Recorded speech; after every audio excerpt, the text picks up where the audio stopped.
After years of denying any role in Kargil, Pakistan Army Chief confesses Pak role in 1999 war.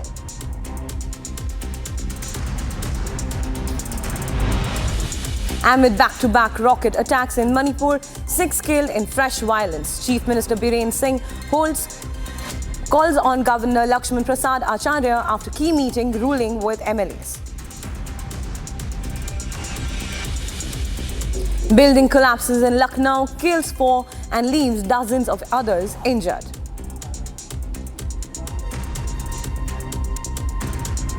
Chief Minister Yogi Adityanath reviews situation after building collapse in Lucknow's Transport Nagar.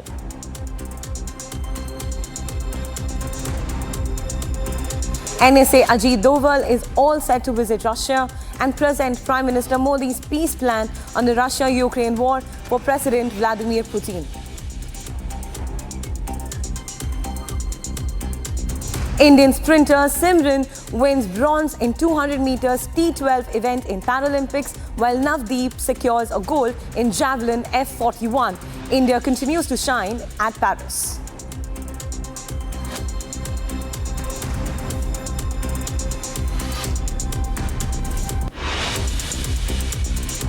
Presented by Royal Global University, Northeast can't wait. Pado kuch bano. Manipur Chief Minister Biren Singh has convened an emergency meeting with MLAs from the ruling coalition comprising the BJP, the Naga People's Front and the National People's Party to address the escalating violence in the state, including the recent attacks on civilians by armed groups from elevated hill areas. Following this, he met with Governor L. Acharya to discuss the deteriorating law and order situation, which has seen 7 people killed and over 15 injured in the past 5 days. The meetings were prompted by a surge in violence, including the killing of 5 individuals in Jiribam district.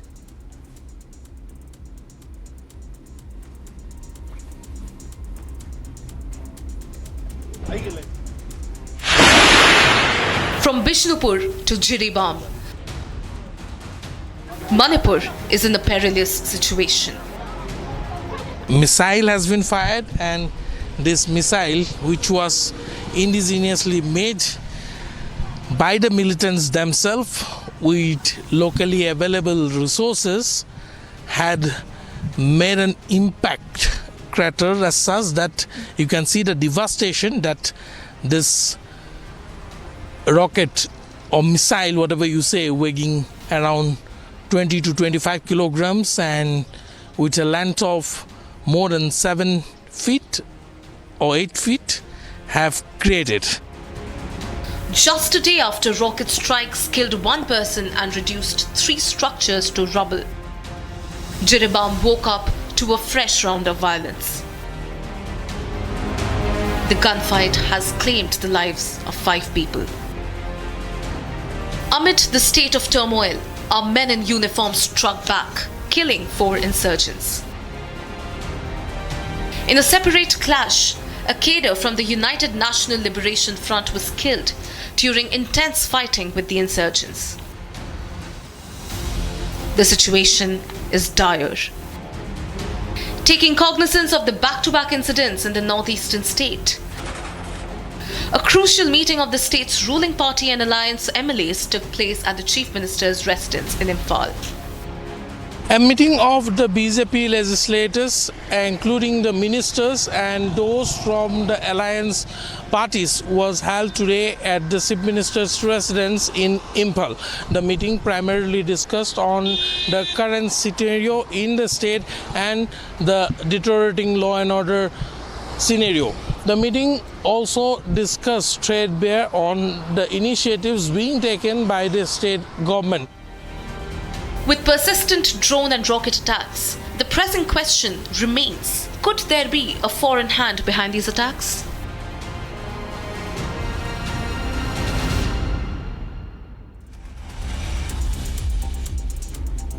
Viewers, we have Aniruddha joining us live from Imphal.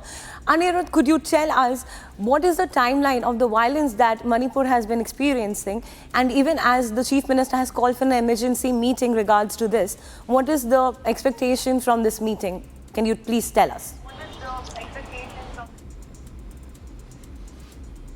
Well, Ranka, it has been more than 15 months that the violence in Manipur has continued unabated, and both the groups, both the ethnic communities had a warring head against each other.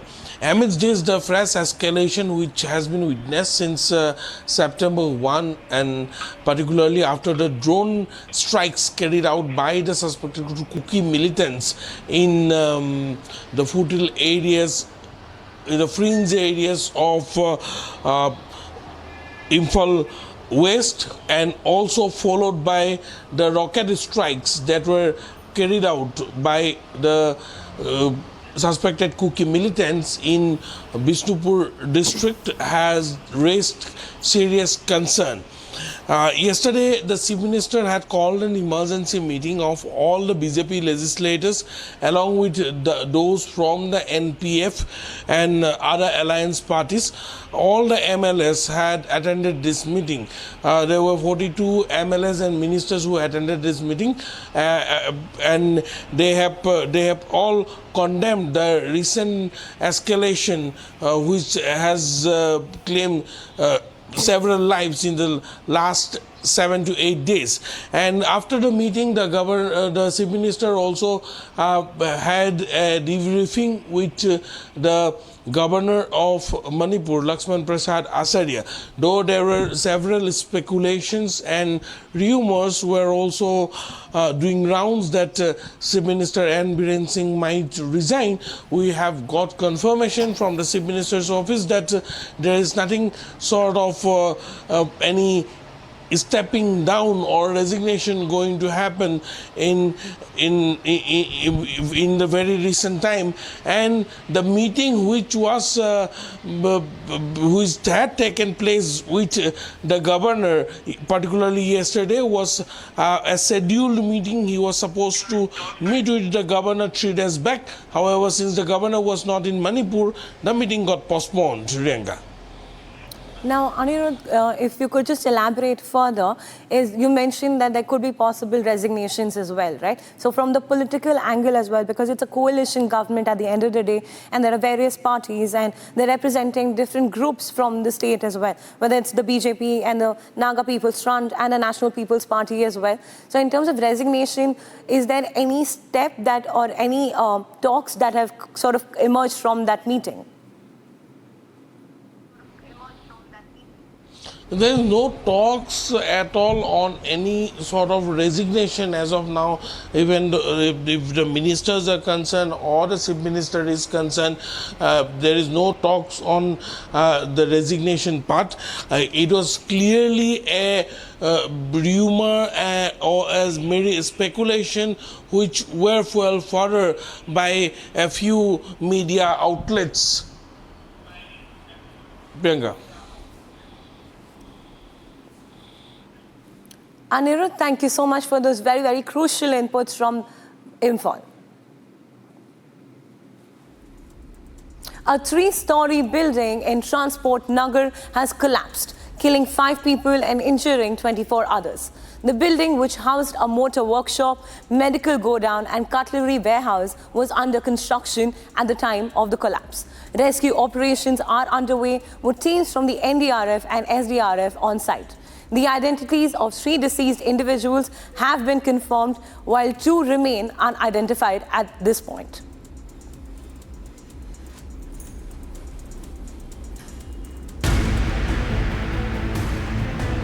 At least 5 people were killed, while 28 people were rescued after a 3-story building collapsed in Lucknow's Transport Nagar area. जोरदार ये rescue operation है और तादाद की अगर मैं बात करूं तो 100 से ज़्यादा केवल और केवल एसडीआरएफ के जवान मौजूद हैं। अब इन तस्वीरों को देखिए, ये जो सामने की तरफ आपको जो लोग दिखाई दे रहे हैं, ये एसडीआरएफ जो कि एनडीआरएफ की तरह उत्तर प्रदेश पुलिस का एक पार्ट होता है, रेस्क्यू करने के लिए पहुंचा। इन तस्वीरों को आगे बढ़ाते हैं। इस ट्रक को देखिए, इस ट्रक के संग जो घटना घटी है वो पूरी कहानी बयां कर रही है कि कैसे यहाँ पर एक इमारत थी और जब ये इमारत जमींदोज होती है तो जो ट्रक का हाल हुआ है, जो ट्रक चकनाचूर होकर आगे की तरफ से ट्रक का हिस्सा उठा हुआ दिखाई दे रहा है, जब ट्रक का यह हाल है तो अंदर जो लोग फंसे होंगे उनका क्या हाल हुआ होगा। तत्काल तकरीबन 20 घायल लोगों को निकाला गया, अभी अस्पताल में वो एडमिट है, 4 लोगों की मौत भी हो चुकी है। इसके अलावा रेस्क्यू का काम बेहद जरूरी है और वो काम लगातार जारी है। Several people are still fear trapped under the debris. इस घटना के होते ही माननीय मुख्यमंत्री जी ने इसका तत्काल संज्ञान लिया और समस्त उच्च अधिकारियों को मौके पर भेजा गया है ताकि सभी विभागों के समन्वय से जल्द रेस्क्यू ऑपरेशंस किए जा सकें और ज़्यादा से ज़्यादा जानें बचाई जा सकें। इस समय NDRF, SDRF,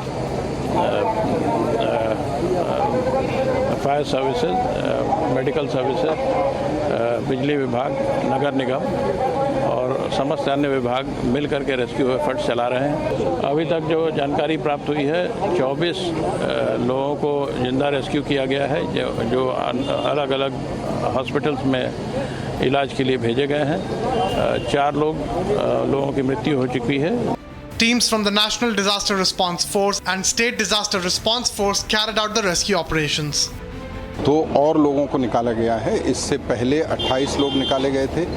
अभी सेकेंड फेज में 2 और लोगों को निकाला गया। दोनों ही अभी हॉस्पिटल भेजे गए हैं और वहाँ से जो लेटेस्ट सूचना है वो उनकी दुखद मृत्यु हुई है। तो इस तरह से इस हादसे में अभी तक कुल मरने वालों की संख्या 6 हो गई है और अब अगली फेज़ का ये ऑपरेशन NDRF के द्वारा किया जा रहा है। तो अभी इसमें कोई अगर व्यक्ति होगा उसको सुरक्षित निकालने का प्रयास होगा। The injured have been admitted to the hospital and rescue operations are underway. बताया गया इनको प्लेयर क्रैक हुआ, नीचे ग्राउंड फ्लोर ने जो भी गोडाउन था उन्होंने इन्फॉर्म किया हम लोगों को। तो हम लोग देखने गए तो सच में क्रैक हुआ था। तो उसके बाद हम लोग बात करी, बॉस से बात करी गई तो उन्होंने बोला कि ऐसे दिक्कत आ रही तो काम रोक दिया जाए, गोडाउन बंद कर दिया जाए। एक बिल्डिंग टूटा हुआ था, उसके करीब आधे एक घंटे बाद लगभग building Giri. Meanwhile, UP Chief Minister Yogi Adityanath is monitoring all the developments and has directed the officials to ensure proper treatment for the injured. The reason behind the collapse of the building is yet to be found out.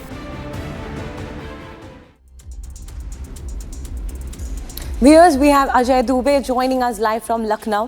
Good morning, Ajay. Could you tell us at this point what is the rescue stage operation, and in terms of the casualties, is there any update on that? Could you please tell us?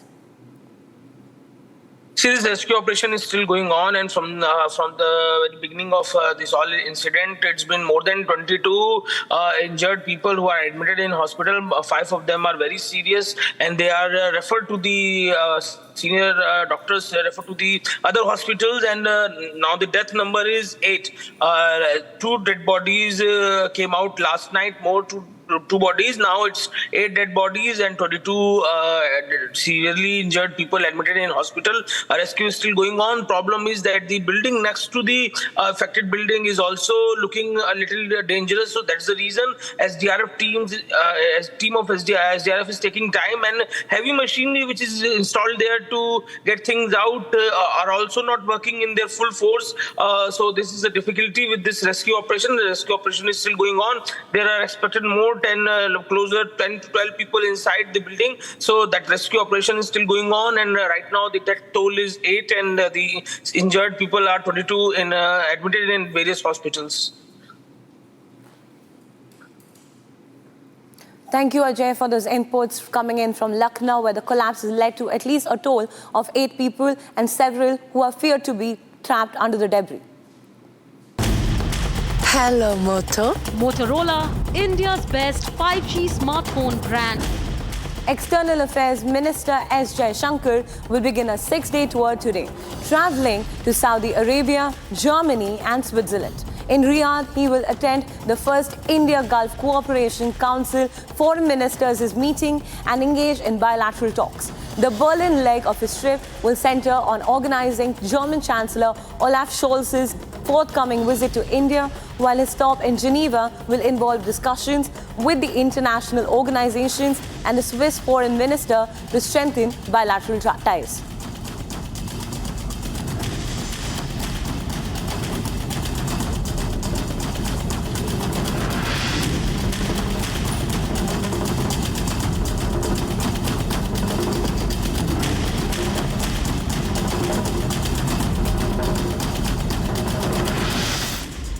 The reign of terror by the killer wolves of Bahar has continued unabated, as villages wore a deserted look and so did the shops and the marketplaces. The locals were largely cooped up indoors with their loved ones, wary of stepping outdoors amid the wolf attacks. In some villages, the locals took it upon themselves to camp in the fields and set up traps to catch the man-eaters, clearly exasperated with the forest officials for failing to hunt down the wolves.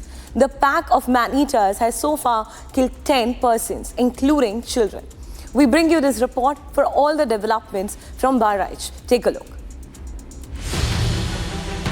The Maneater wolves of Bahar continued to be on the prowl as they were spotted roaming the fields across villages. A deathly stillness descended across Bahar as villagers stayed indoors with their kin, wary of being targeted by the wolves. Villagers wore a desolate look, with shops and local marketplaces closed as the fear of man-eater wolves drove people indoors. Running out of patience with the forest officials as they struggled to track down the wolves, some villagers set up traps in open fields to lure the wolves. The killer wolves have so far made 10 people their prey. The victims include 9 children and a woman. A fear of the unknown continued to pervade Bahar, with the streets going empty after sundown as people scramble indoors for fear of being stalked by the wolves. Be it open fields of snaky by-lanes, darkness prevails everywhere as the sun goes down over Bahar. The shops that once opened even before the sun was out now stay closed till the day dawns. Not just in Bahar, the wolf terror has spread to the neighboring districts even as the forest officials go all out to hunt the man-eaters down.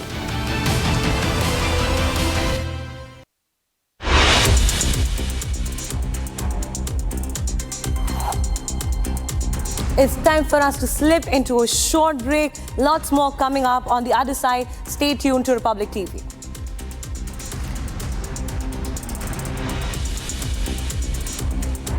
NSA Ajit Doval is all set to visit Russia and present Prime Minister Modi's peace plan on the Russia-Ukraine war for President Vladimir Putin. And it's now time for stories from across the globe. First up, amid the ongoing war between Israel and Gaza, Turkish President Recep Tayyip Erdogan, while delivering a televised speech, condemned the killing of 26-year-old Turkish-American activist in the West Bank. The activist was killed during a demonstration against settlements in the West Bank. The US government confirmed the death of the activist but did not comment on graduate of the University of Washington, also a Turkish citizen, who had been shot by Israeli troops. The White House has said that it was deeply disturbed by the killing and called on Israel to investigate what happened. The Israeli military said it was looking into reports that troops had killed a foreign national while firing at an instigator of violent activity in the area of the protest. Ukrainian President Volodymyr Zelensky held talks with Dutch Freedom Party leader and right-wing populist Geert Wilders on Saturday on the sidelines of the Ambrosetti Forum in Italy. Before they sat down for the talks, Zelensky thanked Wilders and the Dutch people for their warm support of Ukraine and its refugees during the course of its war with Russia. In response, Wilders stressed to Zelensky the importance of continued media coverage of Kyiv's fight against the ongoing Russian invasion. Thanks so much, and I know that our people, yes, our refugees from the very beginning of the war, they had a very warm hosting from your people, so we are thankful for everything. We have very good relations with your country. Venezuela's intelligence service deployed patrols in front of the Argentine embassy in Caracas on Saturday. The embassy is currently in Brazilian custody after Nicolas Maduro's government has ordered Argentine diplomatic officials to leave the country in August. 6 opposition leaders allied to Maria Corina Machado, who requested asylum last March, are housed in the embassy. The Venezuelan asylum seekers reported on Friday on their social media accounts the presence of the intelligence services outside the residence and that the building's electricity had been shut off.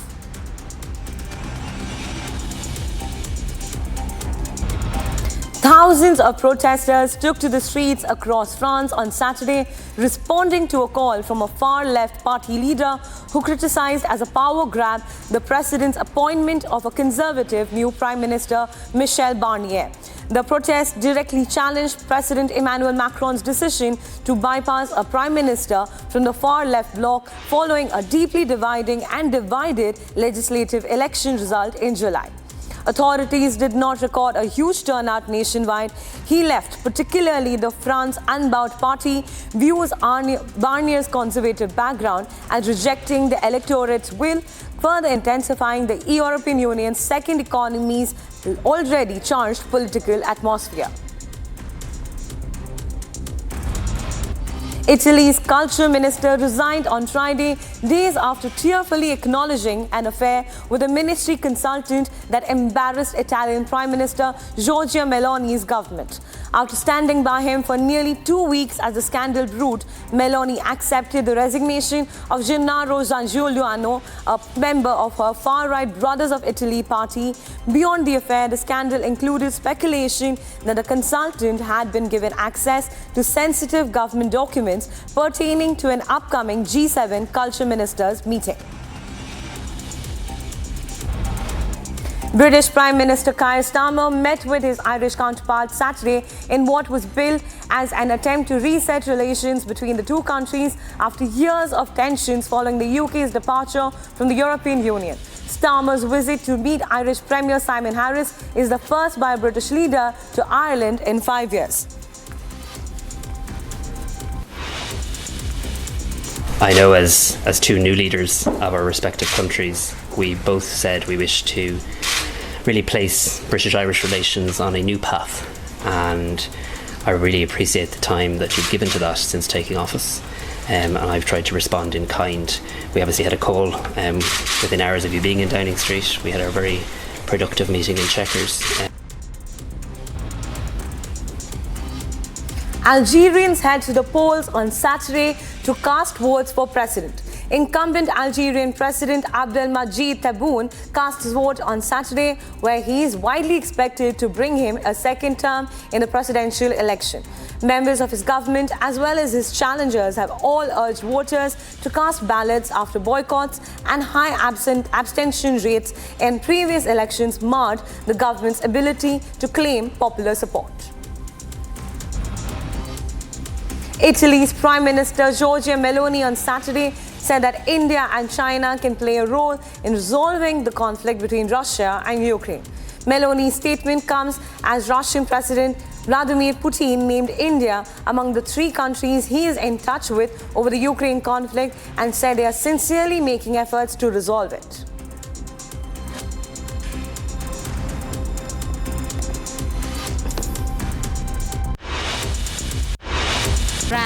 After years of denying any role in Kargil, Pakistan Army Chief confesses Pakistan's role in 1999 war.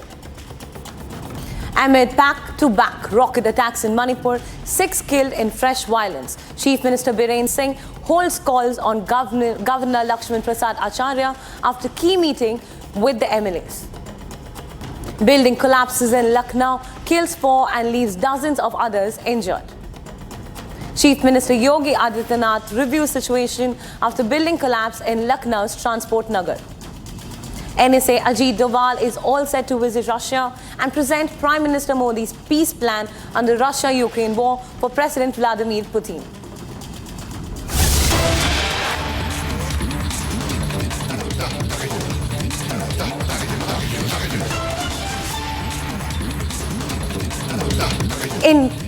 India's National Security Advisor Ajit Doval is expected to travel to Moscow for discussions on a peaceful resolution of the war between Russia and Ukraine, signifying India's growing role as a mediator in ending the deadly conflict that erupted more than 2.5 years ago.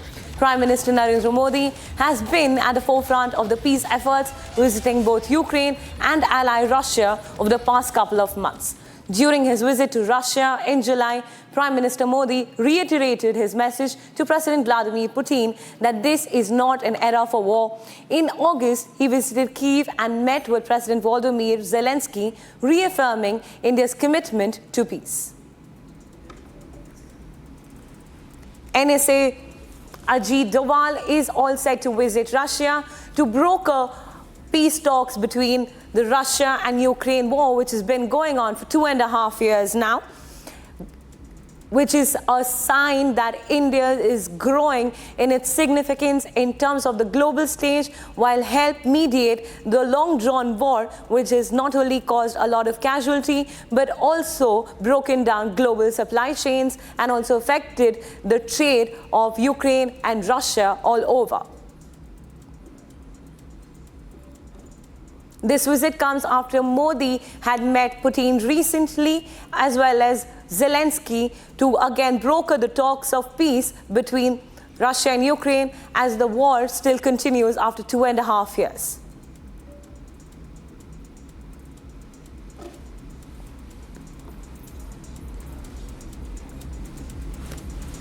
NSA Doval is all set to visit Russia to mediate talks between Russia and Ukraine, even as the 2.5-year-long war continues, causing several casualties, and even as the war continues after 2.5 years.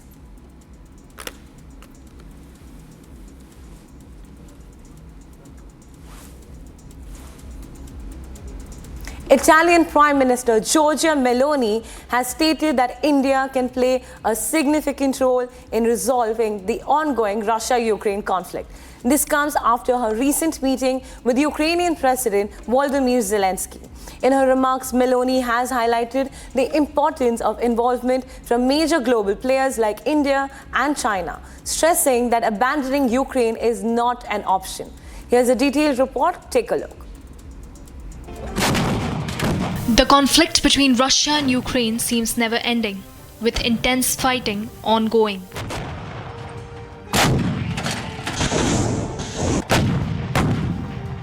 Leaders around the world have been searching for ways to bring about a resolution to this crisis. In the latest, Italian Prime Minister Giorgia Meloni weighed in on this issue. After meeting with Ukrainian President Volodymyr Zelensky on the sidelines of the European House, Meloni emphasized that India, along with China, could play a crucial role in resolving the conflict. During her meeting with Zelensky, Meloni reiterated Italy's strong support for Ukraine as it faces ongoing Russian aggression. She also discussed Ukraine's immediate needs, particularly as winter approaches and the threat of further Russian attacks persists. Meloni's office has confirmed that support for Ukraine remains a top priority for Italy's G7 presidency agenda. The discussions also included plans for Ukraine's recovery, with a major recovery conference scheduled to be held in Italy in 2025. These remarks follow Russian President Vladimir Putin's recent statement suggesting that India, China, and Brazil could mediate in potential peace talks.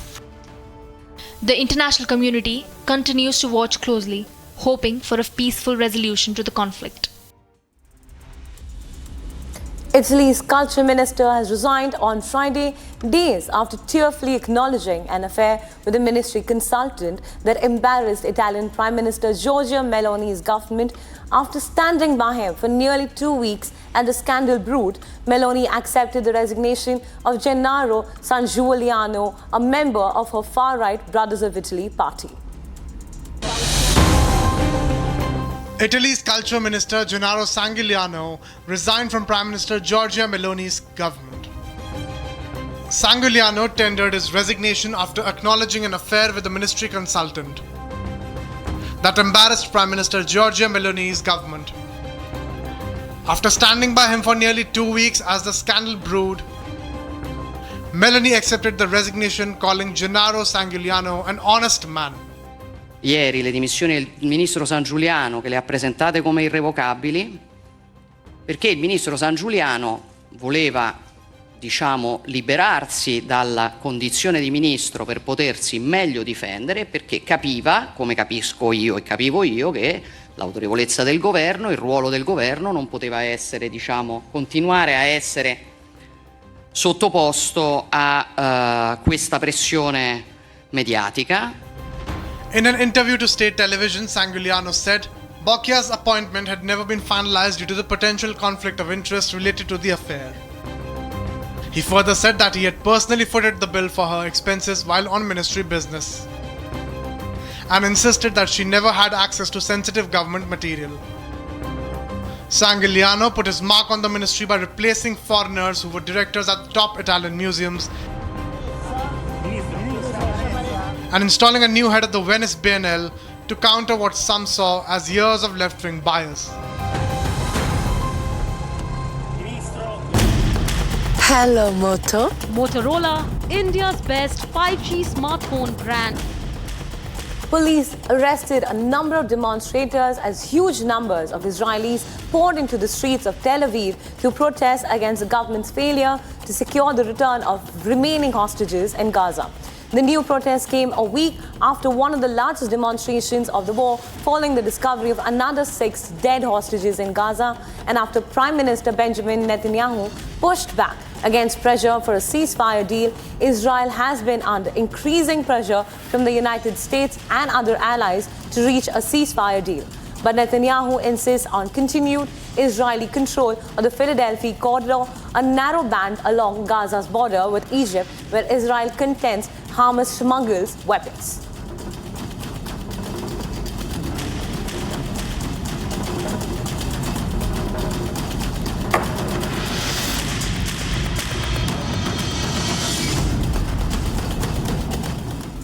In his visit to Ireland's capital, UK Prime Minister Keir Starmer met with his Irish counterpart to jointly uphold the two nations' friendship, relations and cooperation. Take a look at this story. UK Prime Minister Keir Starmer met his Irish counterpart Simon Harris. He met Harris at the official state guest house in Dublin on Saturday. This marks the first visit to Ireland by a British Prime Minister. Starmer says the countries are quote-unquote in a bid to reset their relations. Ukraine and the conflict in the Middle East dominated their list agenda. The two countries also held the meet to cover Good Friday Agreement and to renew relations. I know as two new leaders of our respective countries, we both said we wish to really place British-Irish relations on a new path, and I really appreciate the time that you've given to that since taking office, and I've tried to respond in kind. We obviously had a call within hours of you being in Downing Street. We had our very productive meeting in Chequers in July, and I think today we're here in Dublin to probably try to flesh out what a reset actually looks like, and what it looks like in a practical sense for our citizens on both islands. Starmer aims to have a joint relation and wider EU reset. You know, it's a pleasure to be here, to have this opportunity which we will take to renew the friendship between our countries. That reset, I think, can be meaningful, it can be deep. Of course, it covers the relationship between our two countries. Obviously, it has to cover the Good Friday Agreement, and I take very seriously our joint role in relation to that, and I've been very clear about that for many, many years, and renew that commitment here today. And the wider EU reset. Optimistic with the meet, the two leaders also swapped football shirts ahead of the England versus Ireland Nations League football match. Sealing the meet further, the two leaders will also have meetings with various Irish businesses over the weekend. Freedom Party leader Herbert Kickle launched his election campaign ahead of this month's parliamentary vote. Speaking at a campaign event in Wales, the leader has demanded a full stop to any asylum requests in Austria. Here's more on the report. Take a look. Launching his campaign ahead of this month's parliamentary elections, Freedom Party leader Herbert Kickl has called for an immediate halt to all asylum requests. Erstens dadurch, dass wir keinen Asylantrag mehr annehmen. Jetzt regen Sie alle auf, wenn ich das sage. Aber es ist ein Faktum, das weiß jeder, wenn er auf der Landkarte nachschaut, dass wir von lauter sicheren Ländern umgeben sind.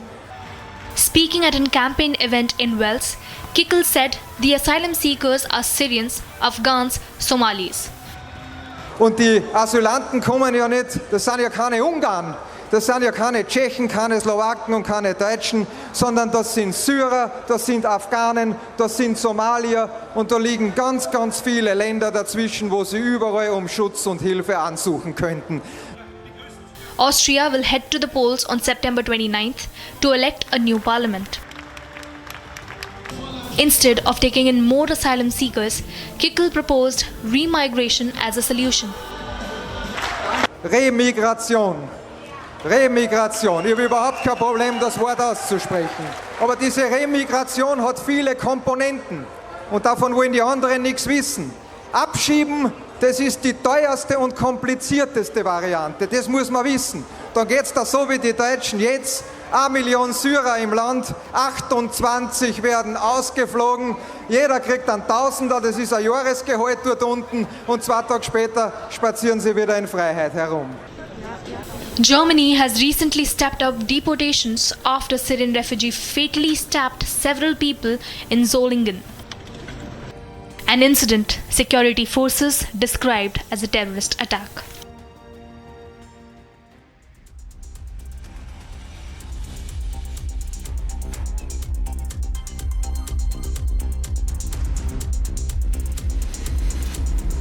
In a significant development for the aviation industry, Air India has reported a major reduction in its losses. The Tata Group-owned airline has managed to cut its losses by up to 60% in the fiscal year 2023-24. Here's a closer look at the latest figures and strategic moves by Air India. Air India has reported a substantial drop in its financial losses for the fiscal year 2023-2024. According to Tata Sons' annual report, the airline's losses have been reduced by 60%, amounting to Rs 4,444 crore. This is an improvement from last year's loss of Rs 11,387 crore. The airline's turnover also saw a positive change, rising by over 23% to reach Rs 38,812 crore. This is up from 31,337 crore the previous year. Air India's revenues from operations have reached a new high of Rs 51,365 crore, marking a 24.5% increase. Air India has also expanded its operational capacity. The airline now operates 800 daily flights covering 55 domestic and 44 international destinations. This expansion has contributed to a 21% increase in available seat kilometers. Passenger satisfaction has improved as well, with the passenger factor rising to 85% compared to 82% last year. This indicates that more seats on flights are being filled.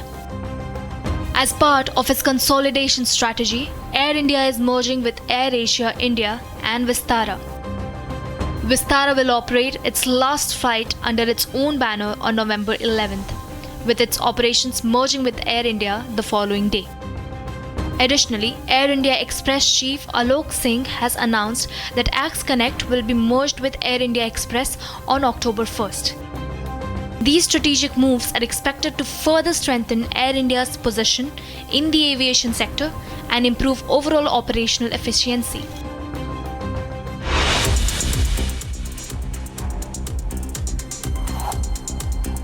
And now it's time for some more stories from the world of business. The popular online restaurant aggregator Swiggy has disclosed a major fraud incident involving a former junior employee who embezzled over Rs 33 crore from one of its subsidiaries. The company has launched an investigation with an external team and has filed a police complaint regarding the matter.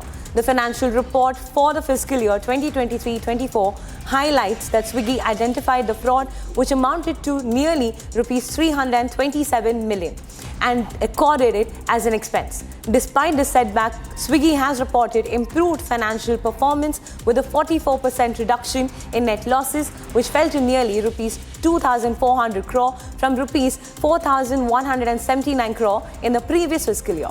Swiggy's gross order value rose by 26% and its monthly transacting users reached approximately 14.3 million. The company is also preparing for its IPO, which includes a fresh issue of up to rupees 3,800 crore and an offer for sale of nearly rupees 6,700 crore, aiming to raise a total of nearly rupees 10,500 crore.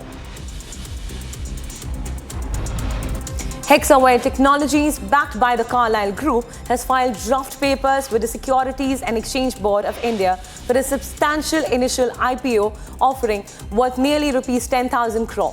This IPO is a complete offer for sale by CA Magnum Holdings, a Carlyle Group firm that holds a 95% stake in Hexaware.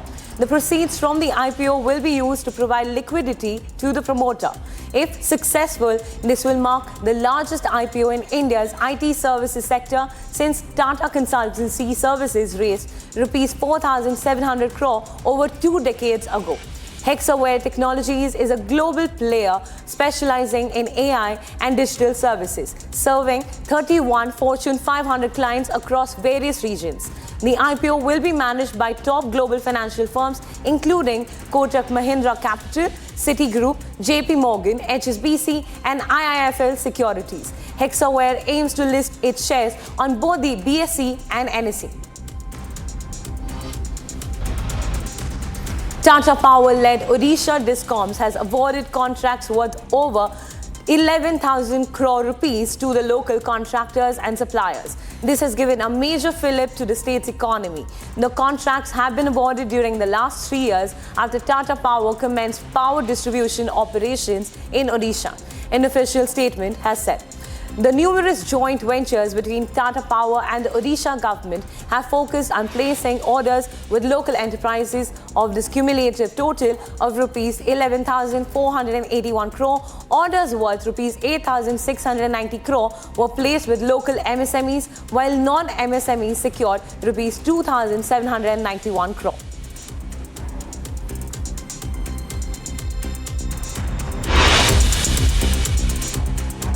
Manipur remains on the edge, and so is our focus. Republic TV is the only channel on the ground covering 24/7 each and every update coming out of Manipur. For more, stay tuned here on Republic.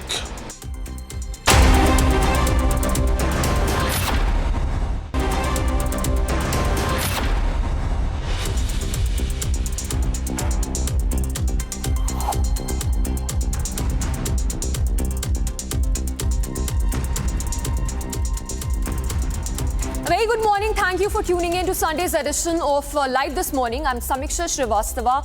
One of our top focus areas remains the bombings in Manipur, which have taken place in the last few weeks. In wake of these back-to-back bombings, anti-drone systems have been deployed across the state. We'll get you the latest ground reports. But let's begin first up with the headlines. Presented by Royal Global University. Northeast can't wait. Pado kuch bano.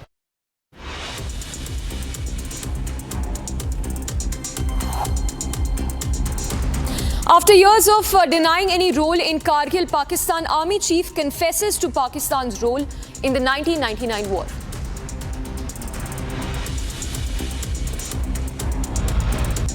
Amid back-to-back rocket attacks in Manipur, 6 killed in fresh violence, Chief Minister Biren Singh calls on Governor after key meet with ruling MLAs. Building collapse in Lucknow kills 8 and leaves at least 28 others injured. Chief Minister Yogi Adityanath reviews situation after building collapse in Lucknow's Transport Nagar.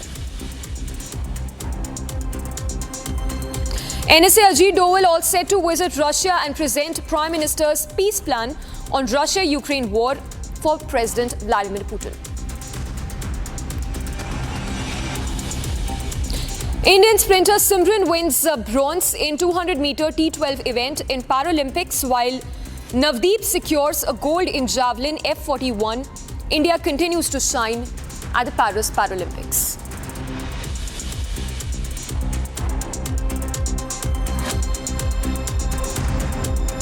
Presented by Royal Global University. Northeast can't wait. Pado kuch bano. Now, 6 people have been killed in recent drone bombings in Manipur in wake of these back-to-back drone bombings which have been happening in Manipur. Anti-drone systems have been deployed by the CRPF. In fact, an anti-drone system that's also been deployed outside the Raj Bhavan. So, these anti-drone systems have been deployed to repel the drones which are being used to drop bombs in several districts of Manipur. In fact, details coming in that the Army and the Central Reserve Police Force, which is the CRPF, have deployed these systems, with CRPF also testing and supplying additional anti-drone technology in the state. The state police is now in process of procuring its own anti-drone systems to bolster security measures and effectively address drone-related threats. So, 6 people who lost their lives in another drone attack that was carried out. Let's go across to Aniruddha. He's been reporting extensively from Imphal West. Aniruddha, good morning. Anti-drone systems that have been deployed across the state. Take us to the details. In fact, details also coming in that these anti-drone systems have also been installed outside the Raj Bhavan.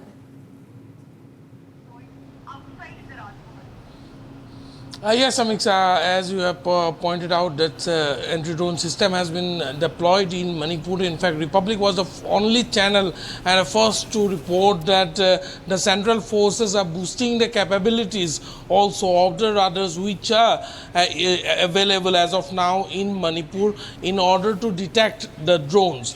Meanwhile, the Manipur police has also is also processing to procure anti-drone system, anti-drone guns for the state force, and if we talk about the recent beef up in the security measures, CRPF has also brought in anti-drone system in the state. In fact, one has been placed at Raj Bhavan also, which is very close to the state secretariat, the police headquarters, and also the chief minister's office, and anti-drone guns have also been brought in to shoot down any RUG drones flying over the aerial space of Imphal.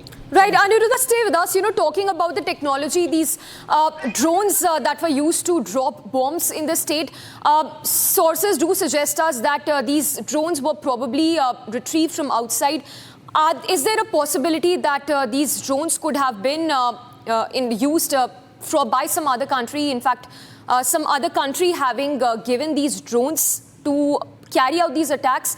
Because there seems to be a very less possibility of indigenous drones that were apparently used to carry out these attacks.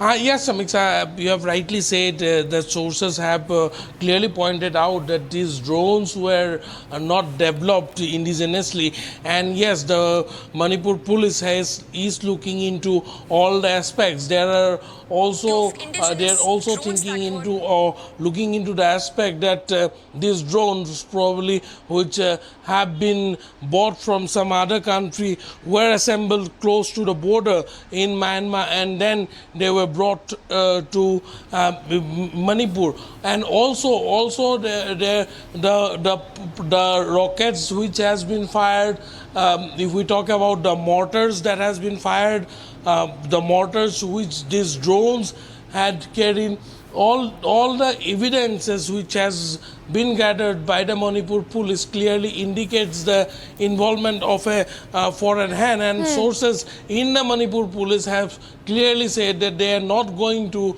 rule out the observation which has been first put out by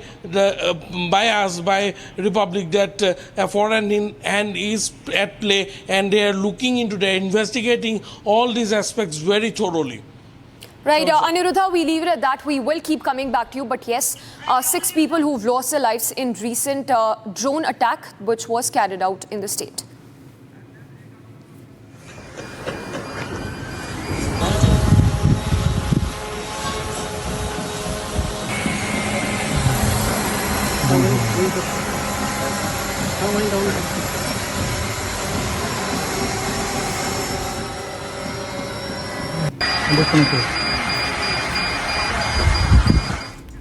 Let's now switch focus to news that we are tracking from the state of Uttar Pradesh. This one from the Bahar district, where the district administration has now set up shelter homes for the people who are living in fear of the attacks being carried out by the wolves. In fact, note, so far 10 people have lost their lives in the wolf attack in Bahar district of Uttar Pradesh.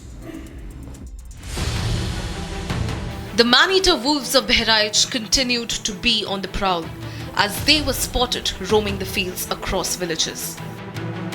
A deathly stillness descended across Bahar as villagers stayed indoors with their kin, wary of being targeted by the wolves.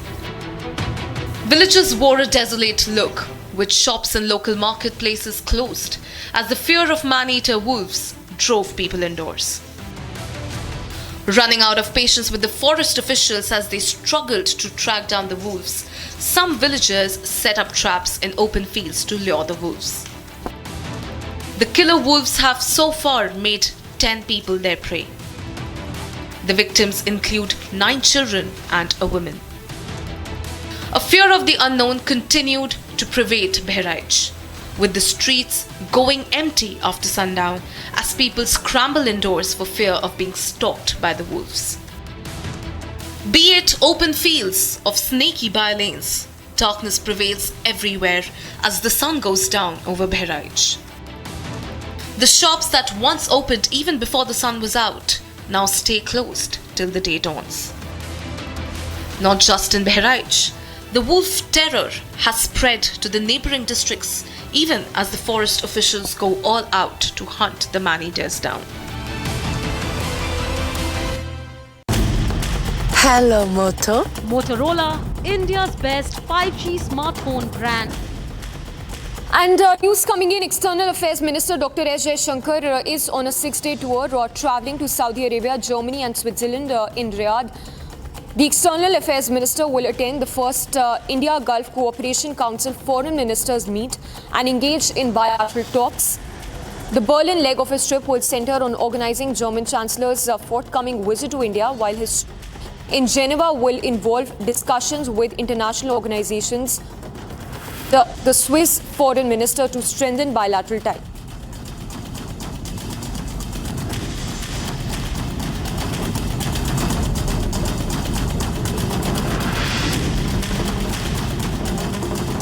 Let's now switch focus back to the state of Uttar Pradesh, where, in fact, this is the news that's coming in from Lucknow, where a building collapse has led to loss of 8 lives.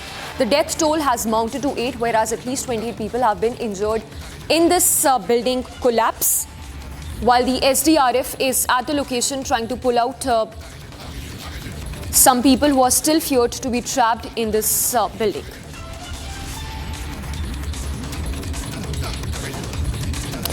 So a 3-story building that collapsed in Transport Nagar area of Lucknow, in which 8 people lost their lives. As we speak, these are the live visuals from the very location in Lucknow where the 3-story building collapsed. It's said that some people could be still trapped in this 3-story building that collapsed, but death toll as of now stands at 8. We'll try and go across to Ajit Dubey as well, who's been reporting from that very location where this building collapsed. But as we speak, these are the machines which are being used to clear the debris and see if there are others who could be trapped. Let's go across to Ajit Dubey. He's joining us live from that very location. Ajay, the death toll has risen to 8. Meanwhile, 28 others are said to be injured. Is there a possibility of a few others who could probably be trapped as well? See, definitely the death toll is still 8 and the people who are injured is close to 22. And I will show you the current visuals, the current picture of the rescue operation. See, first of all, try and understand what is the challenge with this rescue operation. As we can see, there is a building just with the impacted building, and we can see there is an impact of this event on that building also. So there is a possibility that this building will also collapse. That's the reason this rescue operation is going very slow. And the teams, the NDRF, SDRF team, they have taken a path from the other side of the building.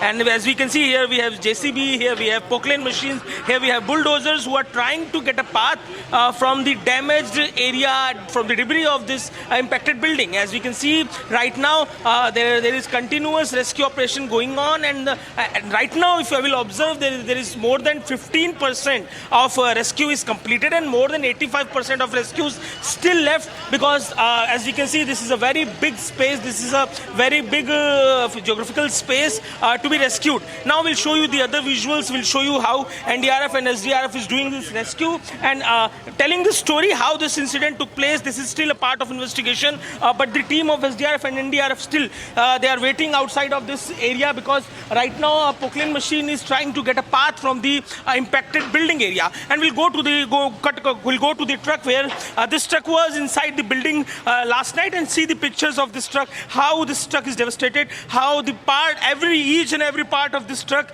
is showing how severe this incident was, how the impact of all the debris and all the incident impacted this truck, where the truck driver sits. This space looks very dangerous, and this space tells the story how things were very difficult last night after the rescue operation through JCB, through Poklane, the NDRF, SDRF and local police, they have taken this truck out. But this story, all this incident, this picture of this truck is telling how things were very difficult. I will show you the part of debris, how they have used the construction quality. It seems quality construction work, but the reasons are still to be found.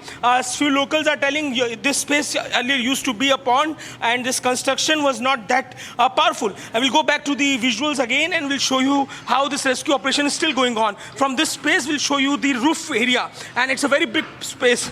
This roof area is telling that 85% of rescue operation is still left, and more than 22 injured people are admitted in hospital, 8 are dead, and this rescue operation is still going on. Right now, 2 of SDRF jawans, we can see they are trying to get into the building, but because of this Poklane machine, which is trying to get a path, because it is very difficult to get inside, they are trying to get a path to get inside. As you can see, there is a difference between the 3rd floor and the 2nd floor, so there is possibility of someone alive in this area. It's been more than 12 to 14 hours of this incident, so it's a little challenging now to get someone alive from inside, but still there is a hope, chance, and that's the reason continuously this rescue operation is going on. It is going to take much time in this rescue operation. All right, Ajay, requesting you to stay with us. Let's listen in to a statement that's coming in from the DCP as well on the rescue operations which are underway.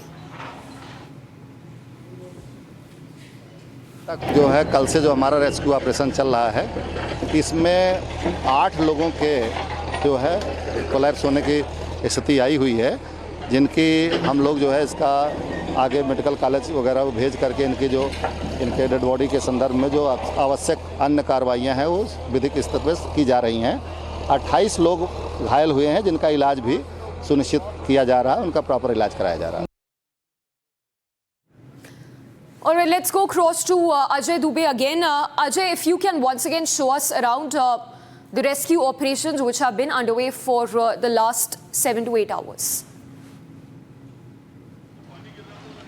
For sure, I will show you the visuals and see. Here we have Poklane machine, here we have JCB machine, here we have bulldozer machine still working on the scenario. And the challenge, what I was telling you earlier, the challenge is the other building, because that building is also showing the visuals that it is also having impact. And as we can see, there is a stairs, and that stairs is not having base. That's the reason they are not doing this thing with the hand, and the heavy machinery is installed. We can see a Poklane machine, JCB machine, but humans use is very limited. That's the reason they're doing it very slowly, and it is going to take much time, because 85% of work is still left. We have shown you the visual of roof, and this part is still left. We'll go for an interview. We'll ask the senior officers what is the scenario. Sir, क्या rescue की स्थिति है अभी? Rescue की स्थितियों में अभी तक हम लोगों को जो है 28 लोग घायल मिले थे, उनको लोकनायक जसपाल और लखनऊ के अस्पतालों में उनका इलाज किया जा रहा है। जो अभी हम लोगों को मेडिकल से जो सूचना प्राप्त हुई है दे आर मतलब अंडर कंट्रोल और वो उनको पूर्ण रूप से सुरक्षित कर लिया गया है। जो 8 लोग हैं उनके बारे में दुखद सूचना थी, वो उनकी डेड बॉडीज़ जो मिली थी उन्हें उनके परिजनों को सूचित करके और लीगल कार्रवाइयाँ जो है पूरी की जा रही हैं। संभावना लगती है सर कि जीवित निकलेंगे लोग? अभी ऐसा है कि ऑपरेशन संवेदनशील ऑपरेशन है। Basically this is the life saving operation. So we are very much confident कि अभी हमको कुछ इस तरह का ईश्वर करे कि ऐसी कोई बात न हो, लेकिन फिर भी पूरी सावधानी बरती जा रही है कि हमारे रेस्क्यू ऑपरेशन के दौरान अगर जरा सा भी किसी के बचने की संभावना हो तो हम लोग बचा सकें। क्या लगता है सर कि कितना समय लगेगा, क्योंकि अभी तो 80% से ज़्यादा काम बाकी दिख रहा है? नहीं, देखिए मेजर जो एट्रॉसिटी पॉइंट आगे ही था तो उस पर हम लोगों ने लगभग आगे वाला जो एट्रॉसिटी पॉइंट था उस दौरान जो लोग घायल वगैरह थे उनको बचा लिया गया है। अभी ये ऑपरेशन फिर भी पूरा जा रहा है, जब तक पूरा नहीं होता तब तक हम लोग ज़्यादा कोई इस बारे में नहीं कुछ कह सकते हैं, बट ये है कि संभावना है कि अभी अब कोई उम्मीद नहीं है। So this is the hope. This hope is the reason this attempt is being done, and we can see the visuals that still there is a possibility of saving someone, and that's the reason this SDRF, NDRF, and local police is trying to get inside this debris and they're trying to get someone out. They're trying to get people alive from inside, but still there is 80% of work left, and the rescue operation is still going on. In this rescue operation, they are trying to save people alive, but this is very challenging scenario here in Lucknow. All right, Ajay, we leave it at that. So for now, the death toll stands at 8 and the number of those injured is at 28.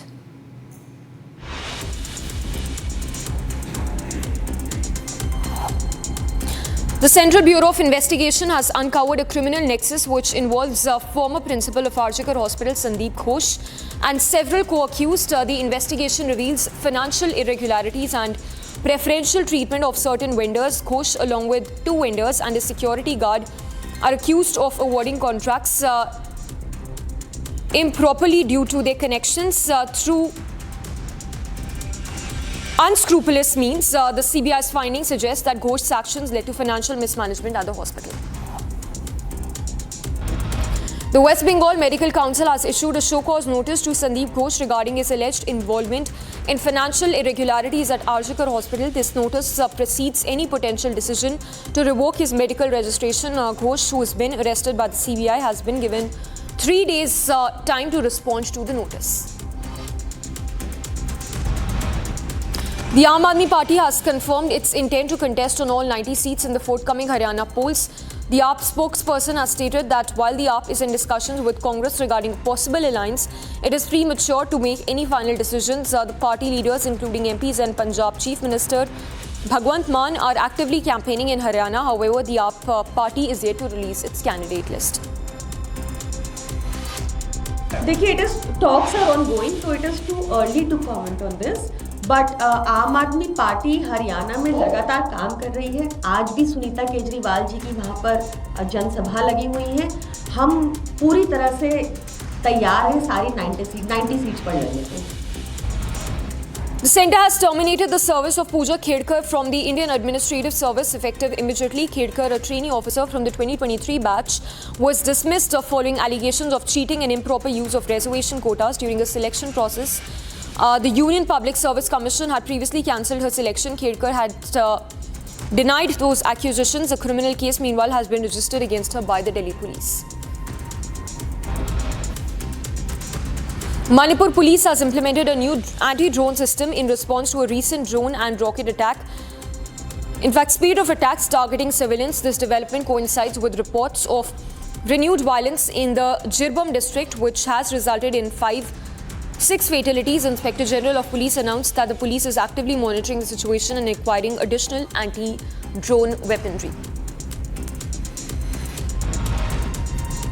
Chief Minister of Assam, Himanta Biswa Sarma, has announced that new applicants for Aadhaar cards must provide the National Register of Citizens application receipt number. This measure is intended to address concerns about the high number of Aadhaar applications exceeding the state's population, which raises questions about potential illegal foreign entrants.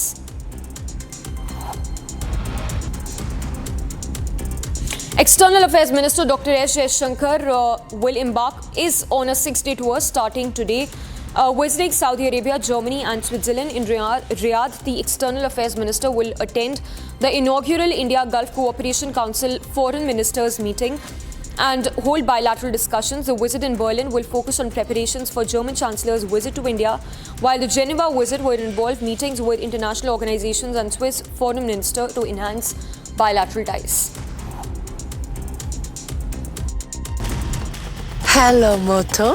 Motorola, India's best 5G smartphone brand. And celebrations have been galore across the country on Ganesh Chaturthi. In fact, visuals on your screens from Mumbai, where devotees flogged the Lal Baghcha Raja to offer their prayers on the occasion of Ganesh Chaturthi. The renowned, in fact, the Ganesh idol every year attracts large crowds every year, with people gathering to participate in the vibrant celebrations and seek Lord Ganesha's blessings.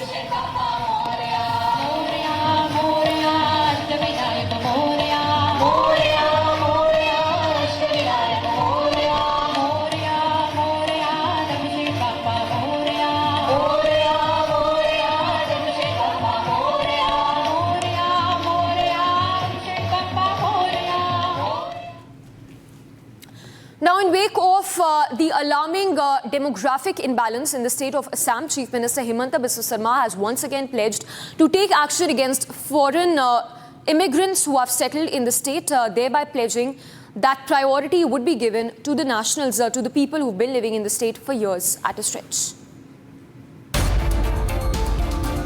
In the latest big step to fix the dangerous demographic imbalance in Assam, Chief Minister Himanta Biswa Sarma on Saturday said that his government will speed up efforts to identify illegal foreign settlers in the state.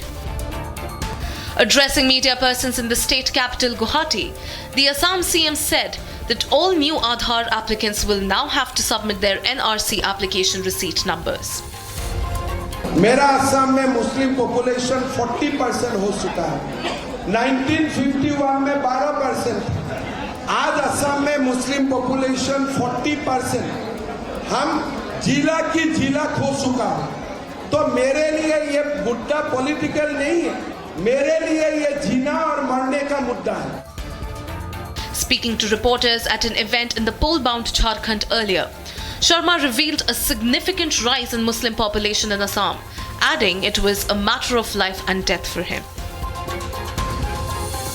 Later, speaking with Republic's editor-in-chief Arnab Goswami, the Assam Chief Minister expanded on his concerns over the demographic imbalance in his state, as well as the other border states in the east, including West Bengal. The increase in the Muslim population in Assam is a matter of life and death for you. Why are you saying that? Aren't you supposed to be the Chief Minister of all citizens, whether they are Hindu or Muslim? Arnab, first of all, I am Chief Minister of all citizens of Assam, Hindu and Muslim. That is why I prefer a balanced growth, so that both Hindu and Muslim can feel secure within the state of Assam.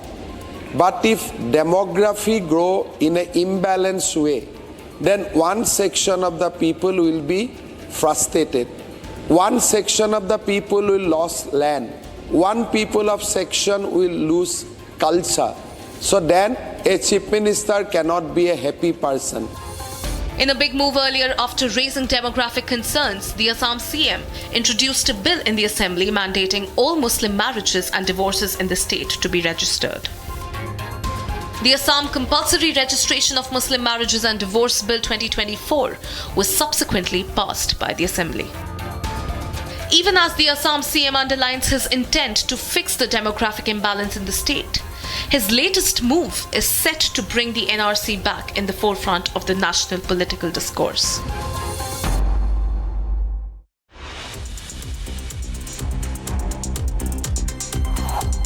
Manipur remains on the edge, and so is our focus. Republic TV is the only channel on the ground covering 24/7 each and every update coming out of Manipur. For more, stay tuned here on Republic.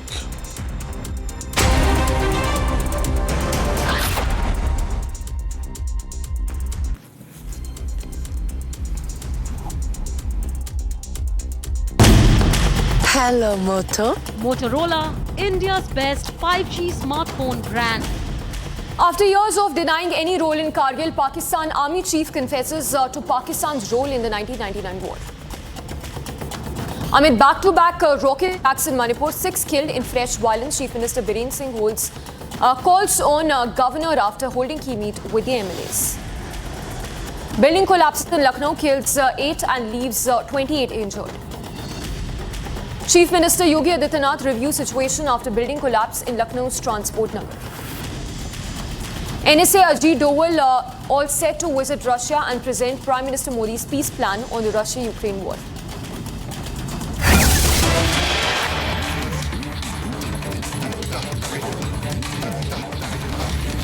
Let's begin with newsbreak that's just coming in on the Russia-Ukraine conflict. In fact, that's a statement that's coming from the Italian Prime Minister, Giorgia Meloni, who says that India can play a role in finding solution to the Russia-Ukraine conflict.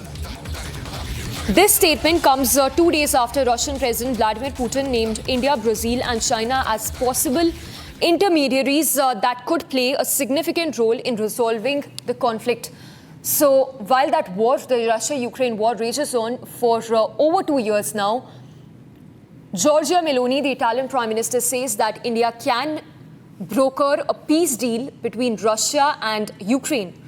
In fact, this statement comes 2 days after Russian President Vladimir Putin himself named India, China and Brazil in peace talks in resolving the conflict and enabling a deal, a peace deal to be struck between Russia and Ukraine.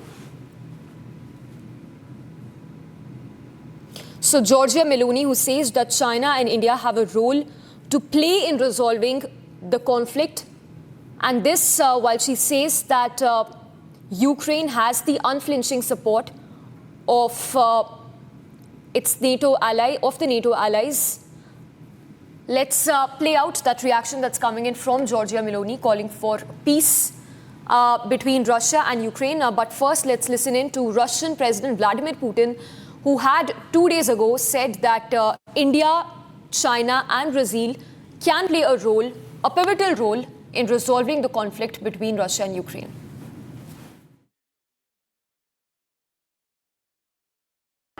We respect our friends and partners who, I think, are sincerely interested in addressing all the issues and resolve all the issues associated with this conflict. First of all, it is Chinese People's Republic, Brazil, India. I'm in contact with my partners, and I have no doubt that the leaders of these countries, and we have the relations of trust and confidence with one another, will be really interested and provide a helping hand.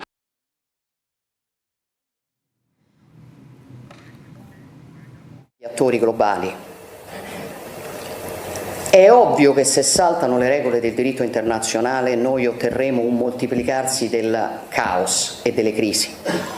Ma è ovvio anche che con il moltiplicarsi delle crisi noi avremo una naturale frammentazione dello spazio geoeconomico, cioè sulla lunga distanza globalizzazione economica e messa in discussione delle regole del diritto internazionale non cammineranno insieme. È quello che io, ho detto anche ai miei omologhi cinesi: bisogna scegliere, perché le due cose non stanno insieme. È il motivo anche per cui io penso che alla fine nazioni, attori come Cina e India possano giocare un ruolo e debbano giocare un ruolo per risolvere il conflitto in Ucraina. L'unica cosa che non si può fare, signori, è pensare che si risolve il conflitto in Ucraina mollando l'Ucraina al suo destino.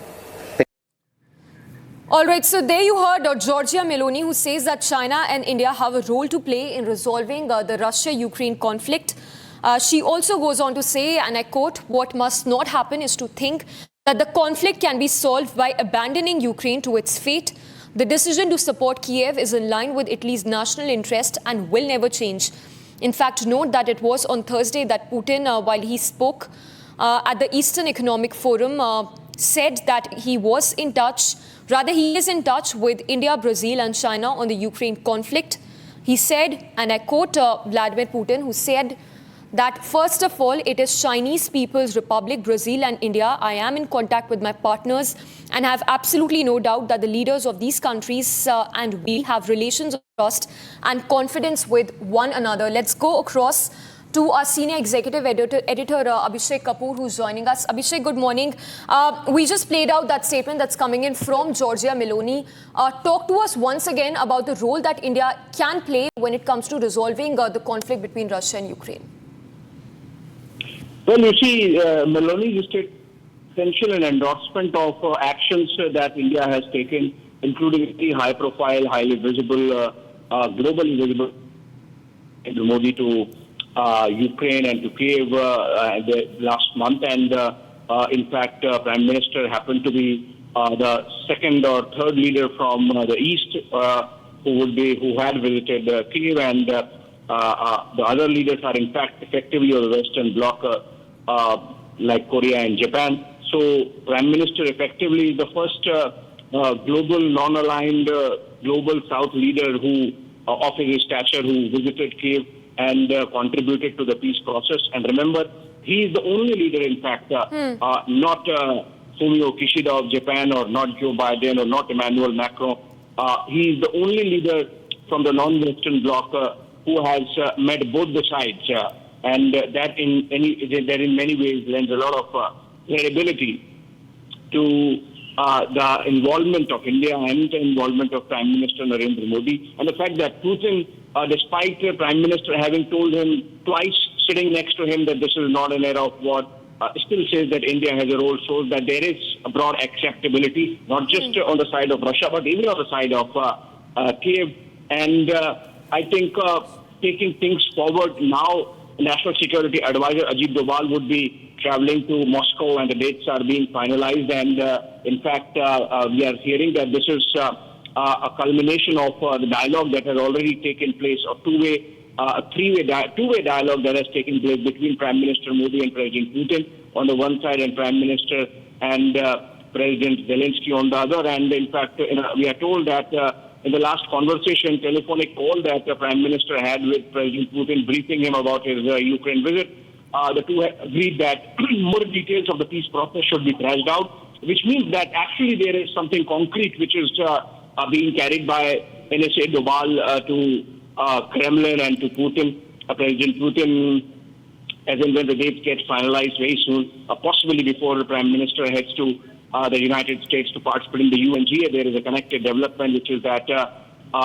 India was to host Quad, but given the dynamics that they have evolved and the fact that President Putin, President Biden is effectively a lame duck, it has been decided that on the sidelines of the UNGA itself, the Quad would be happening. So it seems that things are really moving fast, and India's role taking in the peace process in the Europe war taking concrete shape, a reflection of which is that NSA Doval would be traveling as Prime Minister's emissary to Moscow, and would be discussing those details of how to take things forward to calm things down in Europe and the war between Russia and Ukraine when he meets President Putin in a few days.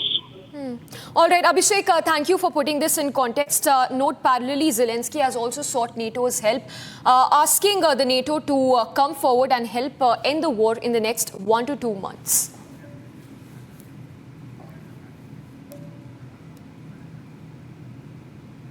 And in news that we are tracking from Italy, the culture minister of the country has resigned days after tearfully acknowledging an affair with a ministry consultant that embarrassed Giorgia Meloni government. In fact, after standing by him firm for nearly 2 weeks as a scandal brewed, Giorgia Meloni, the Prime Minister, accepted the resignation of the minister who's a member of the far-right brothers of Italy's party. Italy's culture minister Gennaro Sangiuliano resigned from Prime Minister Giorgia Meloni's government. Sangiuliano tendered his resignation after acknowledging an affair with a ministry consultant that embarrassed Prime Minister Giorgia Meloni's government. After standing by him for nearly 2 weeks as the scandal brewed, Meloni accepted the resignation, calling Gennaro Sangiuliano an honest man. Ieri le dimissioni del ministro Sangiuliano, che le ha presentate come irrevocabili, perché il ministro Sangiuliano voleva, diciamo, liberarsi dalla condizione di ministro per potersi meglio difendere, perché capiva, come capisco io e capivo io, che l'autorevolezza del governo, il ruolo del governo non poteva essere, diciamo, continuare a essere sottoposto a questa pressione mediatica. In an interview to state television, Sangiuliano said Bocchia's appointment had never been finalized due to the potential conflict of interest related to the affair. He further said that he had personally footed the bill for her expenses while on ministry business, and insisted that she never had access to sensitive government material. Sangiuliano put his mark on the ministry by replacing foreigners who were directors at top Italian museums and installing a new head of the Venice Biennale to counter what some saw as years of left-wing bias.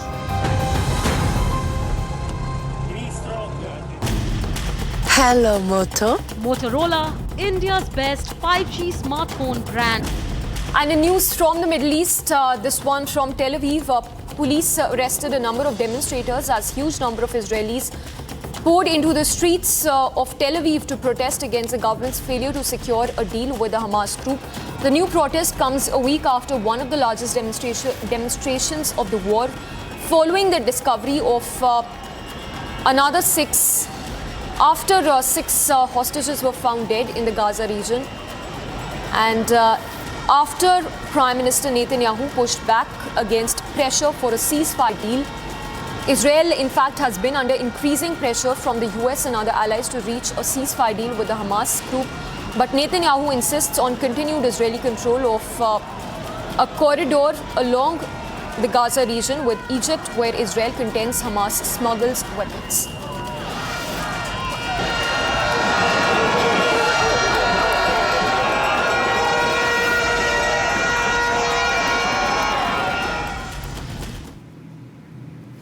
Now, in his visit to Ireland's capital city, UK Prime Minister Starmer met with Irish counterpart to jointly uphold the two nations' friendship relations and cooperation. Here's a report with the details. UK Prime Minister Keir Starmer met his Irish counterpart Simon Harris. He met Harris at the official state guest house in Dublin on Saturday. This marks the first visit to Ireland by a British Prime Minister. Starmer says the countries are quote-unquote in a bid to reset their relations. Ukraine and the conflict in the Middle East dominated their list agenda. The two countries also held the meet to cover Good Friday Agreement and to renew relations. I know as two new leaders of our respective countries, we both said we wish to really place British-Irish relations on a new path, and I really appreciate the time that you've given to that since taking office, and I've tried to respond in kind. We obviously had a call within hours of you being in Downing Street. We had our very productive meeting in Chequers in July, and I think today we're here in Dublin to probably try to flesh out what a reset actually looks like and what it looks like in a practical sense for our citizens on both islands. Starmer aims to have a joint relation and wider EU reset.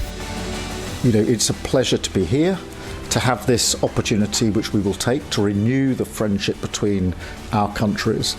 That reset, I think, can be meaningful, it can be deep. Of course, it covers the relationship between our two countries.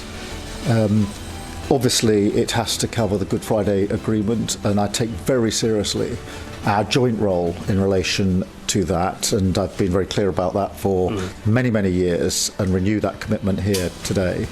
And the wider EU reset. Optimistic with the meet, the two leaders also swapped football shirts ahead of the England versus Ireland Nations League football match. Sealing the meet further, the two leaders will also have meetings with various Irish businesses over the weekend.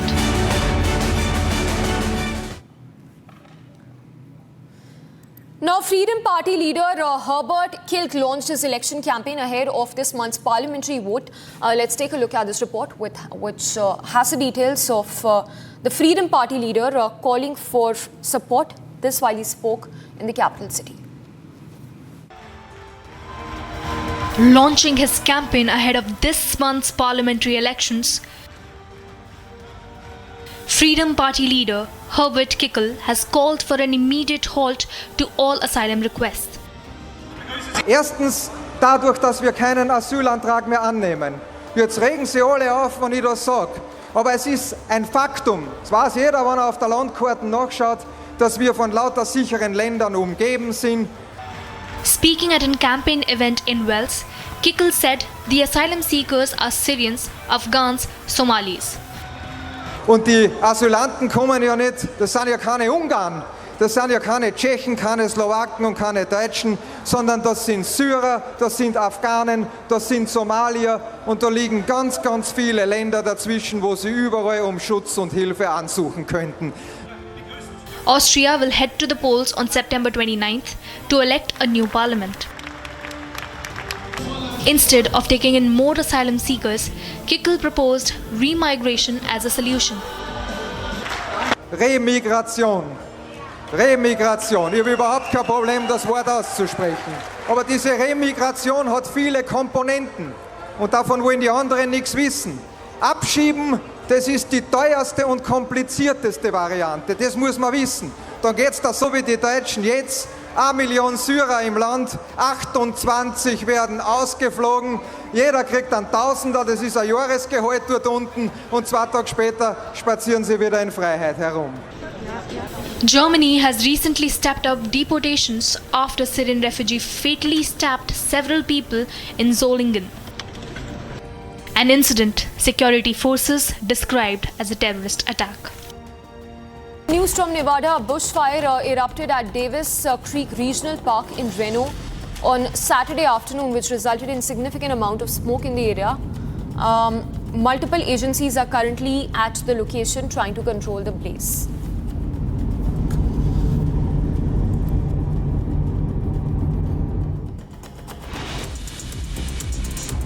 For now, we head into a very short break. When we come back, we'll get you that statement that came in from the Pakistan Army Chief, who's confessed to Pakistan's role in the 1999 Kargil War. Welcome back. In business story that we're tracking, it's a significant development for the aviation industry as Air India has reported a major reduction in its losses. The Tata Group-owned airline has managed to cut its losses by 60% in this fiscal year 2023-2024, beg your pardon. Here's a report which has details of the latest figures and strategic moves by Air India in the last few months. Air India has reported a substantial drop in its financial losses for the fiscal year 2023-2024. According to Tata Sons' annual report, the airline's losses have been reduced by 60%, amounting to Rs 4,444 crore. This is an improvement from last year's loss of Rs 11,387 crore. The airline's turnover also saw a positive change, rising by over 23% to reach Rs 38,812 crore. This is up from 31,337 crore the previous year. Air India's revenues from operations have reached a new high of Rs 51,365 crore, marking a 24.5% increase. Air India has also expanded its operational capacity. The airline now operates 800 daily flights covering 55 domestic and 44 international destinations. This expansion has contributed to a 21% increase in available seat kilometers. Passenger satisfaction has improved as well, with the passenger factor rising to 85% compared to 82% last year. This indicates that more seats on flights are being filled. As part of its consolidation strategy, Air India is merging with AirAsia India and Vistara. Vistara will operate its last flight under its own banner on November 11th, with its operations merging with Air India the following day. Additionally, Air India Express Chief Alok Singh has announced that Axe Connect will be merged with Air India Express on October 1st. These strategic moves are expected to further strengthen Air India's position in the aviation sector and improve overall operational efficiency.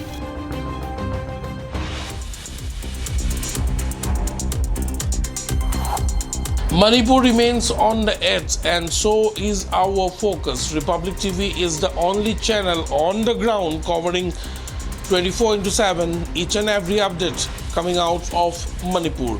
For more, stay tuned here on Republic.